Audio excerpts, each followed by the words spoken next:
Well,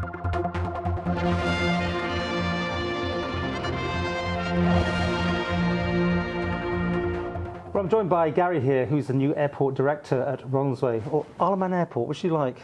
Both. I know, both it's funny. Yeah. It's now Isle of Man Airport for most people. Anyway, this is, you've been in the Highlands, you've done Gatwick. Why the Isle of Man? So it's an interesting one. So my first time at Gatwick is a big commercial airport, incredibly intense, the single busiest runway in the world. And it's one where if an airline drops away, another airline pops up. My time in Highlands and Islands Airport was in terms of a critical lifeline services in Scotland, but normally a smaller scale. What I'm finding with the Isle of Man Airport is it's one where it's a critical piece of national infrastructure for the Isle of Man. Plenty of opportunity in terms of routes and what we can do to develop it and grow it, and a really good airport and a really good team. So. Fairly rudderless maybe when you arrived because they lost the chief and the deputy and that sort of thing. Was there a big hole there when you took over, sort of thing? No, so my deputy at the moment, shout out to Matt, stepped up admirably and as an ops coordinator, and with the help of Emily, who the CEO for DOI, looked after the ship. So when I came here, it was actually in a relatively good place. The team know what they were doing. It's quite well drilled, and now what I'm doing is more of the strategic stuff rather than the day-to-day. Not had the best PR going for some time. I mean, I know you're going to blame the weather, and that's totally fine, and airlines who do or don't remember that they can't get in after certain times, I understand all that. But there's perception out there, and I mentioned to the Minister, on this list the other day, third most delayed airport in the British Isles or something like that. Not good reading, not comfortable reading. Was it true, that sort of information? So again, some of this comes down to statistics in terms of percentages. So a percentage of a small number is quite big. We have seen quite a lot of cancellations. If you have a look at those cancellations, some of that was linked to COVID in terms of quite early on in terms of the airlines that were flying and their availability for captains, and then it's been the problematic cancellations that we've seen with the late EasyJet flight. Again, we've spoken to EasyJet around the timing of that flight. We do close at 9:30 in the summer, and I think that one's in for like 9 o'clock. So if you pick up a 30-minute delay, it's one of those of it's already past the opening hours. We can extend till 11. However, that is best endeavours by our air traffic control team, who very, very regularly step up and stay open.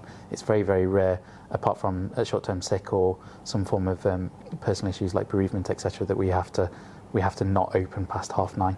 So I think it's a little bit unfair, especially as airlines will cancel routes. It's not necessarily got anything to do with the airport. Flying used to be quite a fun thing to do. If you're meeting people here, you go to the cafe, closed. If you're flying, you go into the lounge if you want to, the pay-in for lounge, mostly closed, although I believe it's now showing signs. There just seems that feeling that this is, I'm going to say use the word run down, but I don't think it's that bad. I think it's just unloved almost, feel to some parts of this operation. Yeah, I think that's probably unfair. So the lounge is in a good place, the cafe is in a good place. Our big problem is recruitment of staff. I don't think recruitment of staff is probably just an issue for the airport. You have a look, and I think hospitality overall after COVID has been relatively slow to pick up from that. It's one where as soon as we get the staff or we can recruit the staff, we will open the cafe. The cafe does open, in terms of the shop opens, and the cafe does periodically open now, and the lounge is open. This is the landside cafe, though. Yeah, sorry, the landside cafe. That hasn't been open for ages, right? So it does open, so I think opened for TT, and then there's other periods where it will open. But again, it's one of those of, if we can get more, so I'd encourage people to apply at the airport. It's a great place to work, and the more people who work here, the more those services will be open. So it is literally just a question of recruitment. When we land back on the Isle of Man, I'm talking about the regulars, we don't really think about it. We just go in there, we wait for our luggage and we go. But I try to really look at it from a person who's never been here before. And I think it's wanting, and maybe it's just me, but just to give it more of a welcome feel when you get in here. I mean, you can be waiting for your luggage maybe 20 minutes sometimes. So maybe some videos showing the Isle of Man at its best, some seating returning. I mean, I did count 4 seats in there.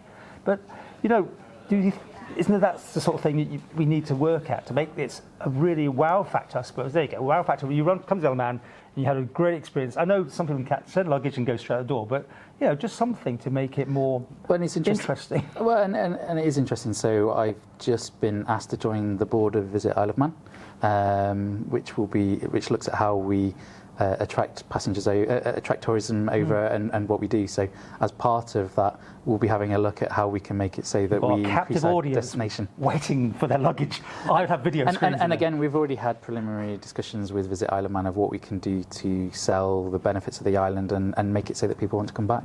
What else do you want to do then? I mean, are you here for the long term? Are you just using this as a stepping stone to somewhere else? How do you view it? So I view this as a really good airport. So in terms of long term, I'm here for as long as I'm needed to be able to do the job going forward and to get where it is. In terms of things that I see needing to do, so there's a couple of regulatory issues that we're doing, which again, working with the CEA to fix. There's a lot on master planning. So working with the ministers to try and sell the vision for what the airport could be and should be. Now people talk about, is it going to go to like Heathrow on Sea and stuff like that? That's probably quite grandiose. But what we do need to have is a clear vision of actually what is the Isle of Man airport for? Is it a quick, efficient, comfortable journey through the airport where people walk through in 30 minutes and then they're on a plane? Is it one where people actually come to visit the airport? In Highlands and Islands, we had a small little airport on a beach in Barra.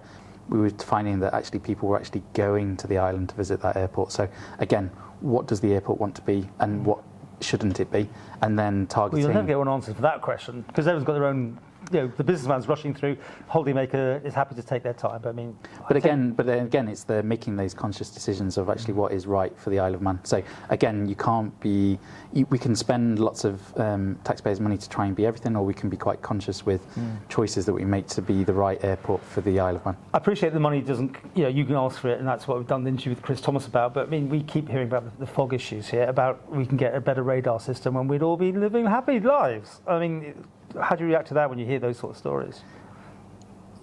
Yes, I must admit, I see lots of people talking about how to do low visibility. Low visibility in an airport is an incredibly complicated subject. People talk about actually we can just extend some of the lights, and yes, extending the lights will give us a benefit. However, the seafloor drops where those lights should be, so the project in order to put those lights on is quite complex and will be quite costly. That's in one direction that planes land and take off.